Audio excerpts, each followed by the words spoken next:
नीरज जी, सबसे पहले तो मैं एक चीज स्पष्ट करना चाहूंगा कि मैं भाजपा नेता के तौर पर जरूर बैठता हूं, लेकिन मेरी संवेदनाएं, मैं नेता की बात करूं तो नेता वो होता है जो जनता की बात करता है। नेता वो होता है जो समाज की बात करता है, समाज व्यापक दृष्टिकोण को रखते हुए समाज के हित की जो बात सोचता है वही नेता होता है, क्योंकि नेता किसी पार्टी का नहीं, नेता जनता का होता है। जनता जिसे नेता बनाती है वही नेता होता है। दूसरी बात ये कि मैं राष्ट्रीय स्वयंसेवक से प्रेरित हूँ। मैं राष्ट्रीय स्वयंसेवक का स्वयंसेवक भी रहा हूँ, बहुत काफी समय से मेरी संग आयु भी बहुत है, मतलब भर की है। और इसलिए जो हमारी विचारधारा है वो राष्ट्रवाद की है और समाजवाद की, समाज को लेकर के चलने की है। तो जहां पर भी कोई ऐसी नीति होगी जो बड़े समाज को या किसी समाज के हितों को का एनक्रोचमेंट करती होगी, तो मुझे लगता है कि मुझे एक जागरूक नागरिक के तौर पे उसको रेखांकित करना चाहिए, समाज के सरकार की नजर में उस बात को उठाना चाहिए। तो इस विषय पर मैं उसी दृष्टिकोण से बात करूंगा आपसे। मैं समाज का इसके शिक्षकों के खिलाफ बोल करके और सीधे सीधे हठधर्मिता वाला पक्ष नहीं रखूंगा सरकार की तरफ से। संवेदना पूर्वक विचार करते हुए जो मेरे विचार में सही होगा मैं वही बात बोलूंगा। क्षमा के साथ में आपसे मैं कहना चाहता हूँ। देखिए, शिक्षकों की जो समस्या है, ठीक है, पूरा देश बढ़ रहा है आगे, प्रदेश आगे बढ़ रहा है, विकास की बात हम कर रहे हैं और इसमें कोई संदेह नहीं है कि विकास के पथ पर आगे बढ़ रहे हैं, काम भी कर रहे हैं। लेकिन विकास के पथ पर चलते हुए हमें इस बात का ध्यान अवश्य रखना होगा कि हम कहीं ऐसे अपने समाज का कोई अहित तो नहीं बड़ा कर रहे हैं, उनके किसी मूल अधिकार का हनन तो नहीं कर बैठ रहे हैं। तो हठधर्मिता में हमें इस प्रकार के किसी भी आदेश से बचना चाहिए। अब रही बात शिक्षकों की, जो 3-4 दिवस से मैं देख रहा हूँ कि इस पे एक आदेश सरकार द्वारा लाया गया था। सरकार द्वारा नहीं, मैं कहता हूँ एक विभाग द्वारा लाया गया था। जो इसकी महानिदेशक है इस समय, उन्होंने एक आदेश 15 जुलाई से लागू करने के लिए कहा था, जो ऑनलाइन हाजिरी का था, ऑनलाइन अटेंडेंस का था। उसको किन्हीं वजहों की वजह से, कारण क्या रहे मैं नहीं जानता हूँ कि विभाग की तरफ से क्या जल्दबाजी थी कि उन्होंने इसको 8 तारीख से ही लागू कर दिया। खैर, जल्दबाजी से लागू करने की वजह से इस पे व्यापक विरोध देखने को मिल रहा है। 3 दिन से पहले दिन शायद 9 लोगों ने अटेंडेंस दिया था, जिसमें 2-3 रिपीट थी, 6 लोगों का आंकड़ा आया था। और कल तो मुझे लगता है 0 अटेंडेंस थी। आज भी शायद उसी प्रकार का ही अटेंडेंस का रेशियो है। जो 2% की बात कही जा रही है, तो नीरज जी 2% भी मुझे लगता है उसमें सत्यता इसलिए नहीं है क्योंकि दोपहर तक जो स्कूलों का समय है, 2 बजे शायद संभवतः दोपहर में बंद होने का समय है, उस समय तक जो डेटा आया था जिलों की तरफ से, उसमें सिर्फ 9 लोगों की तरफ से अटेंडेंस था। शाम को वो डेटा कैसे बढ़ गया, वो कैसे 17-18 हजार 15 हजार बन गया, ये मेरी समझ से परे है, पहली बात। और अगर अब देखिए, जो ये ऑनलाइन है, इस ऑनलाइन की जो डिस्क्रिपेंसी है, उसमें जो कमी है, उस पर मैं उसको थोड़ा सा प्रकाश डालना चाहूंगा कि अगर आपके इस ऑनलाइन डिजिटल व्यवस्था में स्कूल बंद होने के समय तक डेटा 6-8-9 लोगों का था और शाम को वो डेटा 15-16 हजार हो जाता है, इसका मतलब है कि ऐप में कहीं गड़बड़ी है। इसका मतलब है कि सॉफ्टवेयर में कहीं गड़बड़ी है। तो अगर ये गड़बड़ी इस ऐसे दिन पे भी दिख रही है जब अटेंडेंस नहीं दिया गया, तो मैं ये सरकार से भी पूछना चाहूंगा, मैं विभाग से भी पूछना चाहूंगा कि इसकी क्या गारंटी है कि जब शिक्षक ऑनलाइन अटेंडेंस देगा तो वो अटेंडेंस उसकी रिकॉर्ड हो जाएगी। क्या संभावना नहीं है कि वो ऑनलाइन अटेंडेंस दे और उस समय पे उसकी अटेंडेंस दर्ज ना हो पाए? तो अगर नहीं दर्ज होगी और वो समय में पहुंचेगा, तब भी तो चोर पाया जाएगा, उसको चोर माना जाएगा, उसको समय से ना पहुंचने वाला मकार माना जाएगा।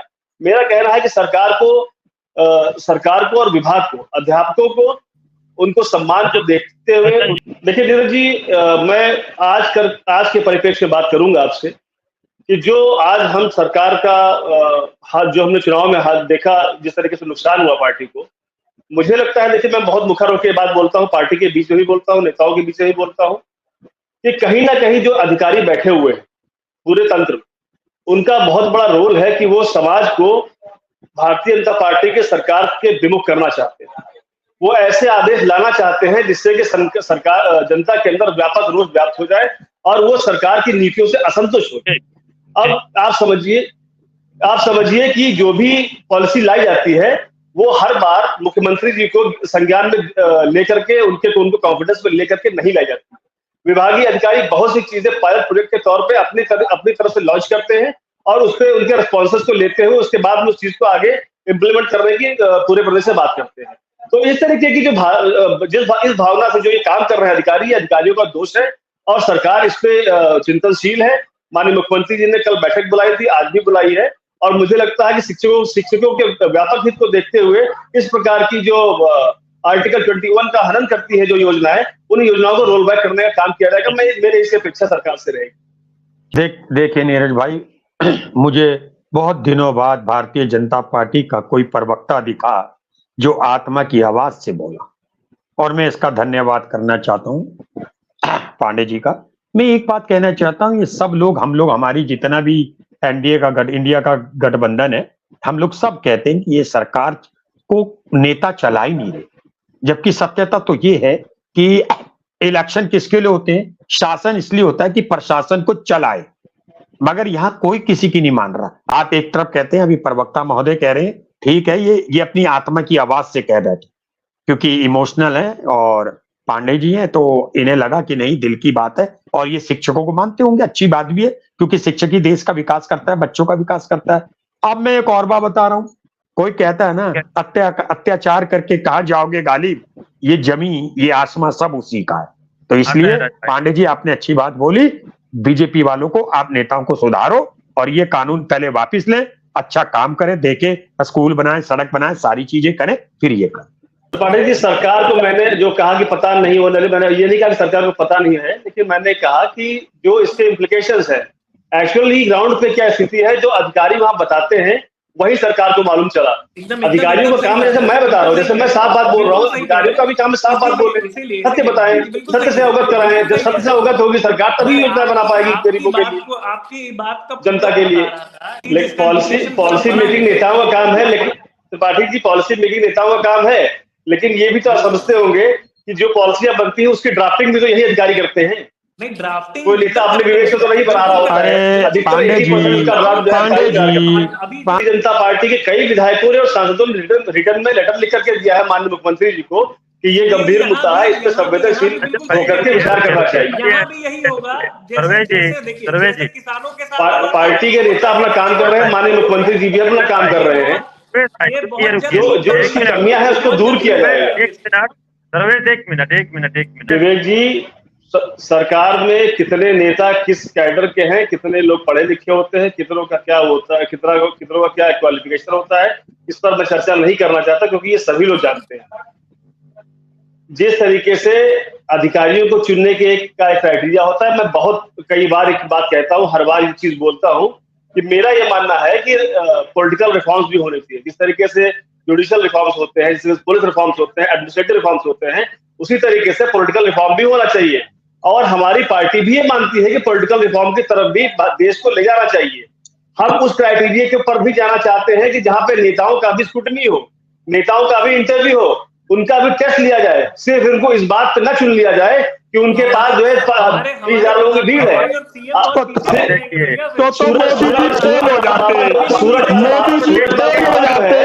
सूरत लाल बाबा जो है, जो जनता को मूल बनाने का काम करता है, भीड़ तो उसके पास भी है, क्योंकि उसको सांसद बना दिया जाए, उसको नहीं बनाया जा सकता।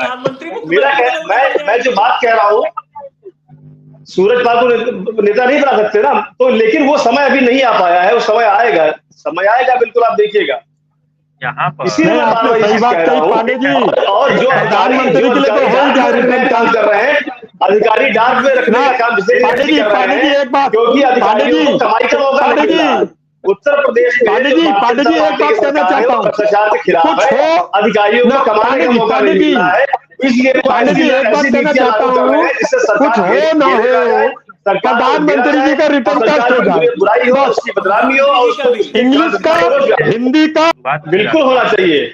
मैं भी कहता हूँ कि मेरा भी टेस्ट लिया जाए और तमाम लोगों का टेस्ट लिया जाए, फिर दिया जाए, क्योंकि पैसा तो है नहीं देने के लिए, खर्च करने के लिए नहीं है, चुनाव लड़ने के लिए नहीं है, योग्यता के आधार पर नेता को बनाया जाए, तभी तो रिफॉर्म होगा। इससे पहले नहीं मिला हूँ, मुझे बहुत अच्छा लग रहा बात करके। रंजन भैया ने ये दिखा दिया भाजपा में। भैया रंजन भैया, मैं आपके लिए तालील बजाता हूँ।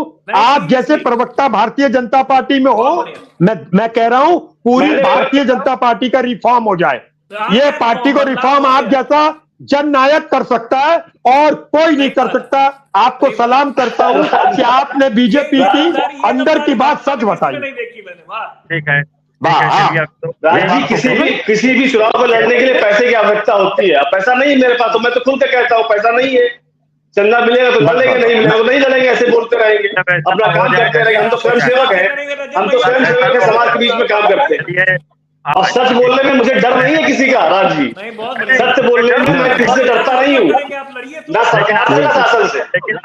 लेकिन आप दोहरा व्यवहार कर दिए ना इतने में ही, आधा घंटा के डिबेट में ही। नीरज जी, मैंने डिबेट शुरू होने से पहले ही कहा था, मैंने डिबेट शुरू होने से पहले ही क्षमा के साथ में बात कही थी कि मैं बहुत द्रवित हूँ, मुझे बड़ा कष्ट है इस चीज का कि जो हमारे देश में जो विश्व गुरु बनाने का काम करना चाहते हैं, जो गुरु हैं, जो अध्यापक हैं, जो शिक्षक हैं, जो हमारे देश के जो देश का भविष्य संवारते हैं, उनके साथ में इस तरीके का व्यवहार हो रहा है। ये मेरे लिए कष्ट का विषय। मैं भी शिक्षक परिवार से आता हूँ और मैं भी गांव का रहने वाला हूँ।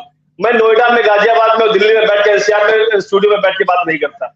मैं जीडी गोयनका, मैं कभी कल डिबेट में देख रहा था, जीडी गोयनका के प्रिंसिपल को डिबेट में बैठाया गया था। उनसे आप क्या अपेक्षा करते हैं जब उन्हें वास्तविक स्थिति का पता ही नहीं, उन्हें पता ही नहीं गाँव की स्थिति क्या है, उनको डिबेट में रखेगा तो कैसे होगा। लेकिन मैं जानता हूँ, मैं सत्य की बात कर रहा हूँ। सुन लीजिए, एक अच्छे कार्यकर्ता का ये काम है कि वो चाहे सरकार हो चाहे उसका नेता हो, उसको आईना दिखाए।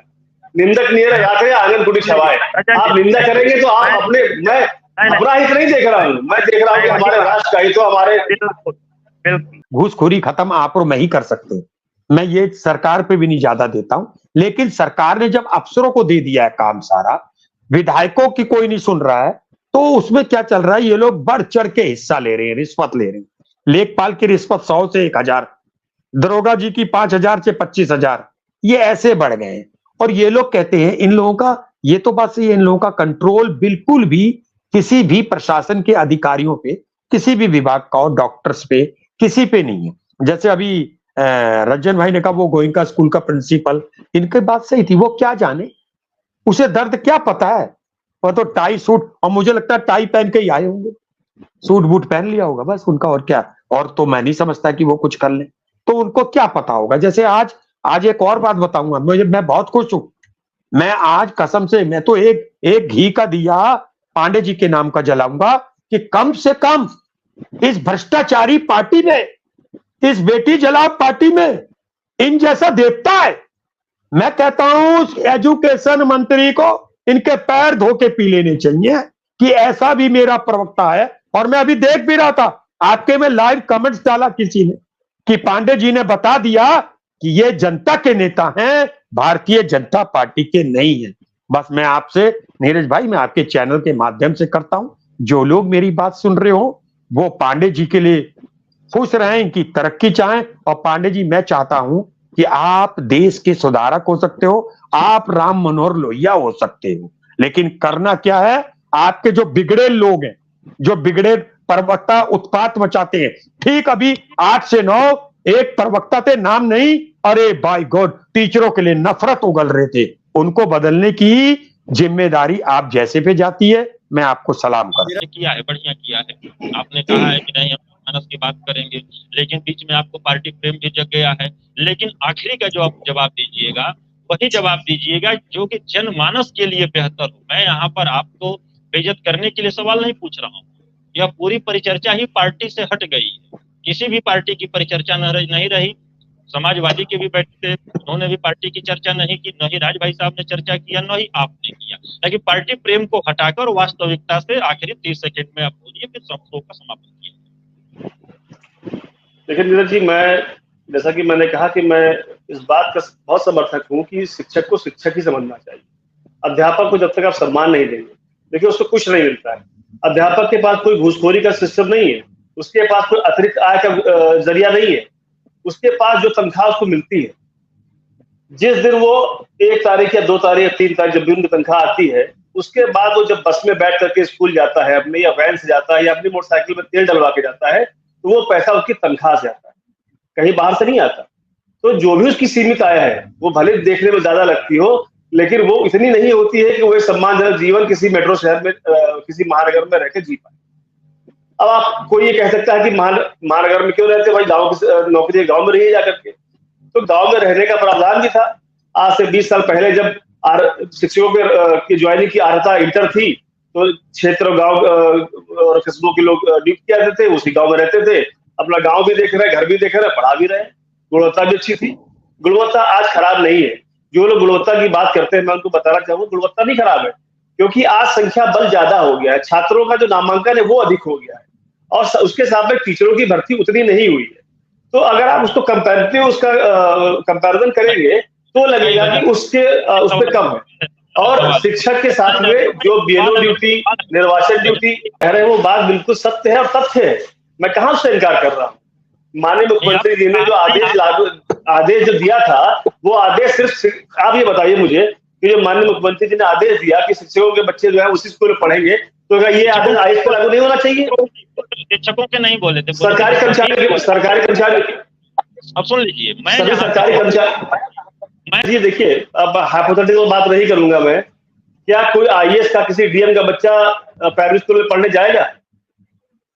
आप मुझे बताइए, 1947 में हम आजाद हुए थे, उसके बाद से आप सवाल तो ये काम किसका है? कभी जा सकता है? ये काम इम्प्लीमेंटेशन में कौन लाएगा? ये शर्मा जी, ये काम इम्प्लीमेंटेशन में सरकारों का है, लेकिन सरकारें चलती है ब्यूरोक्रेट्स के माध्यम से। ये पॉलिसीज को इम्प्लीमेंटेशन करने का भी काम मशीनरी का, तो मशीनरी की बात तो सुननी पड़ेगी। तो ये बात आप मानते हो और मशीनरी ने डिनाई कर दिया, ये बात आप मानते हो कि सरकार इंजन है और अधिकारी गार्ड है, जो झंडी दिखाते चलती है, झंडी उठाते रुकती है? तो क्या आप मानते हैं इस बात को? कर्नाटक में केरला में हो रहा है क्या? ये पश्चिम बंगाल में हो रहा है क्या? बताइए मुझे आप। देखिए, मैं देखिए पॉलिटिकल डिबेट नहीं करना चाह रहा शर्मा जी, देखिए मैं पॉलिटिकल डिबेट में नहीं जाना चाह रहा, मेरा कुतर करना पड़ेगा, मैं कुतर का बहुत विरोधी हूँ, मैं कुतर नहीं करना चाहता। अगर आप ये बात कहेंगे तो ये बातें कांग्रेस पर भी लागू, मैंने तो आपको राम मनोहर पार्टी सरकार में, क्या यही बात हिमाचल में लागू है? क्या यही बात आपके कर्नाटक में, केरला में लागू है? नहीं लागू है ना, पश्चिम बंगाल में ये बात नहीं लागू है। तो जो आपको राम मनोहर तक कह दिया। राज भाई रुकिए, आप मुझे कुछ मत कहिए लोहिया, उसकी कोई बात नहीं, प्रशंसा का मैं वो नहीं कर रहा हूँ, मुझे बहुत प्रशंसा चाहिए, ऐसी बात नहीं, लेकिन जो सत्य है उसमें सत्य की बात करना चाहिए। नहीं, मैं कहाँ कह रहा हूँ सरकारी स्कूल में बच्चे पढ़ते हैं, सरकार कर्मचारियों के, सरकारी कर्मचारियों के, अधिकारियों के, मैं तो नहीं कह रहा। देखिए, जो योजना या पॉलिसी सरकार लाना चाहती है और उसका विरोध चाहे जनता के द्वारा है चाहे ब्यूरोक्रेसी से है, उसको तात्कालिक परिस्थितियों को देखते हुए उस पर काम करना पड़ता है। किसान आंदोलन बिल जिसकी बहुत बार बात हुई है, आया था, देश के हित में भी था, किसानों के हित में भी था। डिबेट का विषय हो जाएगा, मैं तो डिबेट नहीं करना चाहता, लेकिन जब उसका व्यापक विरोध देखा, भले ही वो सही होता, मैं नहीं कहता सही था या गलत था, इस पर डिबेट नहीं करूंगा, लेकिन अगर प्रधानमंत्री जी के तौर पे उनके दृष्टिकोण देखा जाए तो वो सही था, किसानों के दृष्टिकोण से देखा जाए तो वो गलत था। लेकिन जब किसानों का व्यापक विरोध हुआ तो उसको रोल बैक किया गया ना। इसी तरीके से जब मुख्यमंत्री जी ने कहा था कि सरकारी कर्मचारी अधिकारियों के बच्चे स्कूल में पढ़े प्राइमरी में, और इन्होंने विरोध किया होगा, तो सरकार को मानना पड़ा होगा कि ठीक है भाई, अब नहीं पॉसिबल है। आप बताइए, जो प्रमुख सचिव लखनऊ में बैठा है, वो किस स्कूल में जाके पढ़ाएगा अपने बच्चे को प्राइमरी स्कूल में? चलिए, अब बताइए मुझे। देखिए, विषय ये है कि ये ऑनलाइन हाजिरी कितनी सही है, कितनी गलत। ऑनलाइन हाजिरी, मेरा ये मानना है कि ऑनलाइन हाजिरी जो सुबह 7:30 बजे अध्यापक स्कूल में जा रहा, उसकी लेने से पहले उन अधिकारियों की लेनी चाहिए जो मुख्यालय पे काम कर रहे हैं। जो मुख्यालय पे काम कर रहे हैं उनके अधिकारी और कर्मचारी एसी गाड़ियों में बैठ करके ऑफिस जाते हैं, 10 किलोमीटर के पेरिफेरी में उनके घर होते हैं। अगर वो समय से नहीं पहुंचते हैं तो मैं अध्यापक से ये अपेक्षा करूं कि वो 7:30 या 8 बजे पहुंच जाएगा, तो ये दृष्टिकोण गलत है। ये सरकार का दृष्टिकोण नहीं हो सकता। जो राष्ट्रवादी सरकार है उसका दृष्टिकोण कतई नहीं है, ये ब्यूरोक्रेसी का दृष्टिकोण हो सकता है। और ब्यूरोक्रेसी के ऊपर, ब्यूरोक्रेसी की जो गलतियां हैं, कमियां हैं, उस पर रोकथाम लगाने का काम भी सरकार का है। मंथन के लिए बुलाया गया अधिकारियों को है, और इसमें जो कमियां पाई जाएंगी उस पर कार्रवाई निश्चित होगी। मैं तो बार बार कह रहा हूँ, ये रोल बैक होना चाहिए और संभवतः रोल बैक होगा इसका। शुरुआत का जब डिबेट हुआ था, बहुत अच्छा लगा था कि रजत पांडे जी जो है आम जनता की बात करेंगे, लेकिन बीच में रह कर भाजपा प्रेम और सरकार का प्रेम भी आ गया। और दलीलें तो दिए हैं, दलीलों पर अगर चर्चा करेंगे तो समय ज्यादा लगेगा, लेकिन उस पर हम जरूर करेंगे कि जो चीजें व्यवहारिक नहीं है वो कभी लागू नहीं हो सकती देश में, किसी भी पार्टी की सरकार हो। जो चीजें व्यवहारिक नहीं है उनको नहीं लागू होना चाहिए। ये भी अव्यवहारिक है कि डीएम का बच्चा भी प्राइमरी में पढ़े जाकर, ये भी अव्यवहारिक है। देखिए, अगर व्यवहारिक दृष्टिकोण से देखा जाए तो सरकारी स्कूलों का सुविधाओं से संपन्न होना व्यवहारिकता है। अगर राजनीतिक दृष्टिकोण से देखा जाए, हाँ, अगर सरकार प्राइवेट स्कूलों को मजबूत करना चाहेंगे तो राजनीतिक जो है वो हमारी व्यवस्थाओं को मजबूत करने का काम करता है। जिस जीडी गोयनका की बात करते हैं वो जीडी गोयनका कितना बेहतर पॉलिटिकल मैनेज करता होगा, या जितने भी प्राइवेट स्कूल हैं। मैंने आपसे यही कहा था कि एक स्कूल बताया जाए पूरे उत्तर प्रदेश में जिसपे कार्रवाई करी गई हो, लेकिन आप तो कर्नाटक, केरला और बंगाल चले गए। खैर छोड़िए, समय भी ज्यादा हो चुका है। नीरज जी, जो प्राइवेट स्कूल है वो सरकार के ही अकेले थोड़ी है, वो सरकार के नेताओं के अकेले नहीं है, वो कांग्रेस के नेताओं के भी है, वो भाजपा के नेताओं के भी है। मैं कहाँ उससे इनकार कर रहा हूँ। जो डीपीएस इतना बड़ा इंस्टीट्यूशन है, प्रेस्टीजियस इंस्टीट्यूशन है, दिल्ली पब्लिक स्कूल, वो कांग्रेस का सलमान खुर्शीद जी का है। यहाँ पर मैं सुन लीजिए, यहाँ पर देखिए, मैं हमेशा इसका विरोधी रहा हूँ कि शिक्षा जो है व्यवसाय नहीं है, शिक्षा व्यवसाय नहीं है, मैं इसका विरोधी रहा हूँ। शिक्षा का व्यवसायीकरण का मैं विरोधी रहा हूँ, हमेशा कहता हूँ इस बात के लिए।